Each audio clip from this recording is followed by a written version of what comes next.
Om Swastiastu.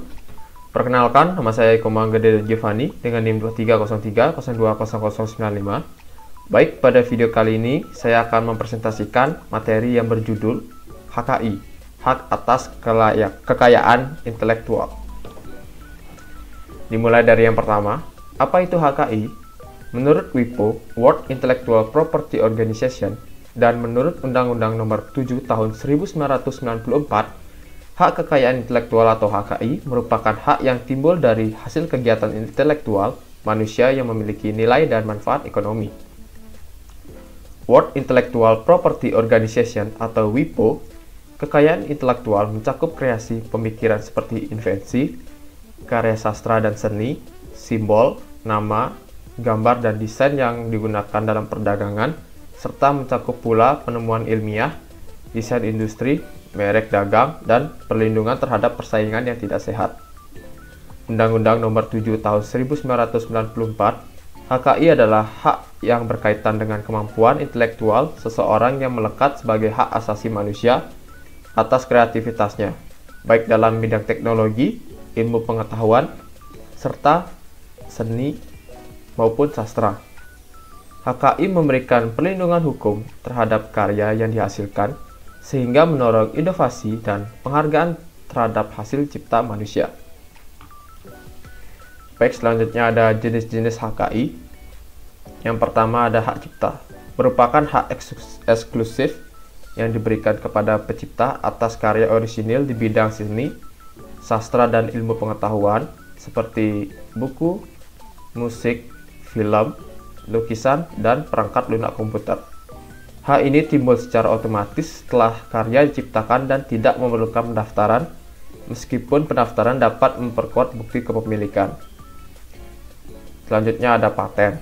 Paten adalah hak eksklusif yang diberikan negara kepada inventor atau invensi di bidang teknologi yang bersifat baru, mengandung langkah inventif, dan dapat diterapkan dalam industri. Hak ini melindungi penemuan agar tidak digunakan pihak lain tanpa izin selama jangka waktu tertentu. Selanjutnya ada merek. Merek adalah tanda berupa nama, logo, kata, huruf, angka, susunan warna, atau kombinasi dari elemen-elemen tersebut yang membedakan barang atau jasa satu pihak dengan pihak lainnya. Merek berperan penting dalam membangun identitas dan kepercayaan konsumen terhadap suatu produk atau layanan. Selanjutnya ada desain industri.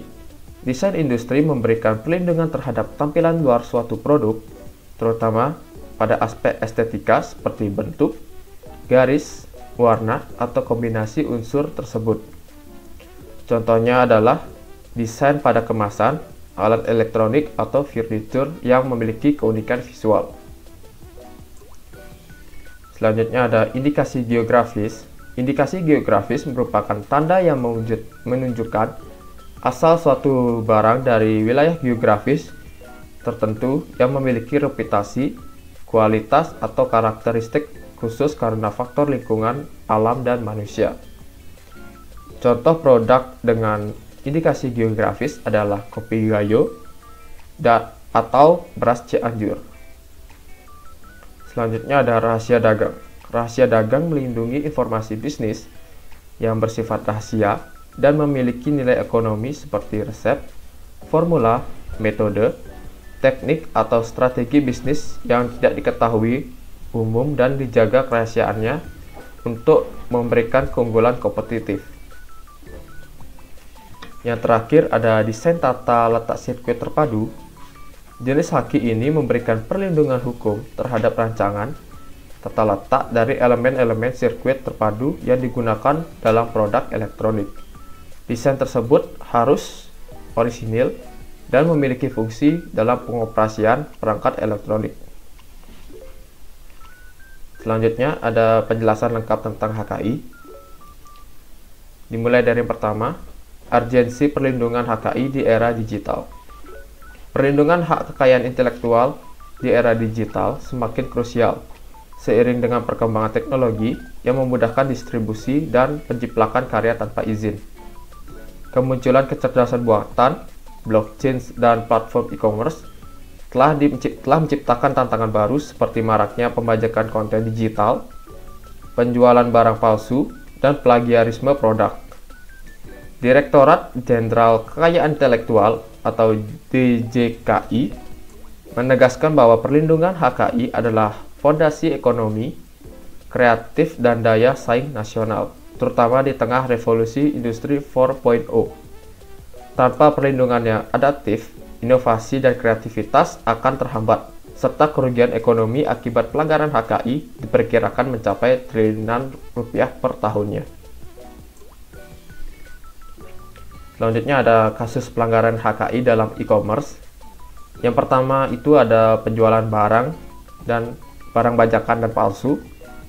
Contoh nyatanya adalah maraknya barang bermerek palsu seperti Louis Vuitton yang dijual di platform e-commerce dengan harga yang jauh di bawah pasaran. Kasus ini menunjukkan lemahnya pengawasan terhadap produk ilegal, meskipun merek-merek tersebut telah dilindungi hukum. Pelaku usaha kerap memanfaatkan celah regulasi dan teknologi untuk menghindari deteksi. Yang kedua ada plagiarisme produk digital. Plagiarisme foto produk dan deskripsi menjadi masalah umum.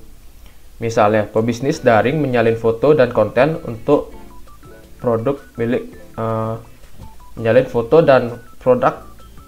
konten produk milik kompetitor tanpa izin, menyebabkan persaingan yang tidak sehat dan kerugian ekonomi bagi pemilik hak aslinya. Kasus ini sering dianggap remeh meskipun sudah melanggar hak cipta. Lalu yang ketiga ada penyalahgunaan merek dan desain. Banyak produk lokal yang didesain mirip dengan merek internasional untuk menipu konsumennya. Contohnya, desain tas atau sepatu yang meniru pola khas merek ternama, yang termasuk pelanggaran hak desain dari industri. Lalu selanjutnya ada mekanisme perlindungan dan penyelesaian sengketa. Dimulai dari yang pertama, perlindungan proaktif. Regulasi adaptif, DJKI terus memperbarui regulasi seperti program persetujuan otomatis permohonan hak cipta atau POPHC yang memangkas waktu pencatatan ciptaan dari 12 bulan menjadi 3 menit saja. Lalu yang kedua ada teknologi keamanan. Penggunaan blockchain untuk merekam transaksi dan bukti kepemilikan digital serta enskripsi data untuk mencegah pembajakan. Lalu yang ketiga ada safe harbor policy. Platform e-commerce wajib menghapus konten ilegal setelah menerima laporan takedown. Sesuai pasal 22 PP nomor 80/2019, jika lalai, platform dapat dianggap turut serta dalam pelanggaran. Selanjutnya ada penyelesaian sengketa. Arbitrase, metode alternatif yang cepat dan fleksibel. Pihak bersengketa memilih arbiter independen untuk memutuskan kasus. Cocok untuk sengketa lintas negara. Lalu yang kedua ada litigasi. Pengadilan umum digunakan untuk kasus kompleks dengan bukti elektronik yang divalidasi dengan teknologi blockchain. Yang ketiga ada mediasi online. Penyelesaian sengketa secara daring melalui platform khusus memungkinkan kesepakatan win-win tanpa biaya yang tinggi. Baik, yang terakhir ada kesimpulan. Melalui sistem HKI, negara menjamin hak eksklusif bagi pencipta atau pemilik karya untuk mengelola dan memanfaatkan serta memperoleh keuntungan dari hasil karyanya.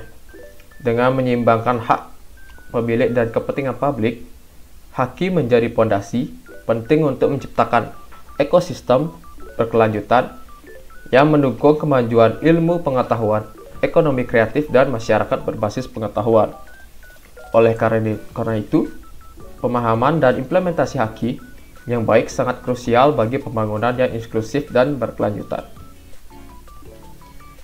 Baik, sekian dari presentasi saya. Jika saya ada salah kata dalam pengucapan, saya mohon maaf. Saya tutup dengan Parama Santi. Om Santi, Santi, Santi, Om.